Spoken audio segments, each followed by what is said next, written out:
सैलाबी सूरत हाल बरकरार है। दरिया रावी में पानी की सतह हेड सधनाई अब्दुल हकीम के मकाम पर मुसलसल तजावुज कर रही है। जानते हैं वहीं मौजूद डॉन न्यूज़ के रिपोर्टर सज्जाद अकबर शाह से। सज्जाद, आप हमें बताइएगा कि पानी की सतह में मुसलसल इजाफा हो रहा है। इस वक्त कितने लाख क्यूसेक का सैलाबी रैला दरियाई रावी से गुजर रहा है और किसी भी हंगामी सूरत हाल से निपटने के लिए क्या इंतजामिया अलर्ट है?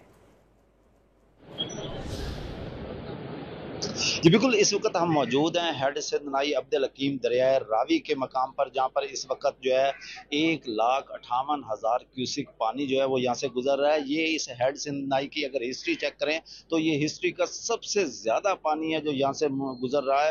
अब आप अगर आप बैक साइड पे देखें तो आपको ये वाज़िया तौर पर नज़र आएगा कि ये जो है रेस्ट हाउस है और यहाँ पे भी पानी आया हुआ है और इस वक्त मुकम्मल जो है हेड के वो जो गेट हैं वो खोल दिए गए हैं। पानी काफ़ी स्पीड से जो है वो इधर मुंतकिल हो रहा है। यही पानी जो है इस वक्त जो है कबीरवाला के मुख्तलिफ मवाजियात, फाजिल शाह, उससे उसके महमूद कोट, बाकरपुर, शरीफ फकीर, इन तमाम मवाजियात के अंदर जो है ये पानी दाखिल हो चुका है। पानी जो है इस वक्त लोगों की फसलें जो है वो बुरी तरह डैमेज हो चुकी हैं। बहुत सारे मकान जो है मुनहदम हो चुके हैं। लोग दर बदर की ठोकरें खा रहे हैं। हुकूमत जो है उन्हें महफूज मकामात पर मुंतकिल करने के लिए ऐलानात कर रही है, लेकिन लोग जो है अब परेशानी के आलम में अफरा तफरी का शिकार हैं। पानी की ये सतह मुसलसल बढ़ रही है। जब तक ये पानी की सतह कम नहीं होगी उस वक्त तक जो है लोगों के अंदर उसी तरह खौफो हरास रहेगा। जी शुक्रिया सज्जाद अकबर, आप अपडेट कर रहे थे।